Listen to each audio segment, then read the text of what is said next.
Welcome to the Slop Temple. We pray this video helps. You start by preparing the iPad and acquiring the font package. Make sure iPad OS is up to date and you have enough storage. Once done, download the mobile config or packaged font from a trusted source to Files or Mail. Tap the file, then choose Install in the Settings prompt. If Profiles is hidden, go to Settings General to reveal it.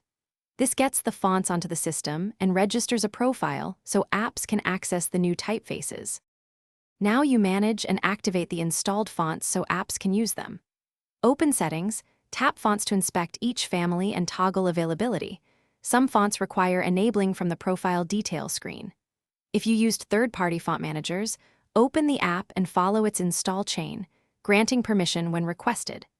For variable or multiple style packs, install all included files in sequence and confirm they appear in settings. This step ensures consistent availability across Pages, Keynote, and Creative apps. Finally, use the fonts in your apps by selecting them from each app's font menu. If a font doesn't appear, quit and relaunch the app or reboot the iPad.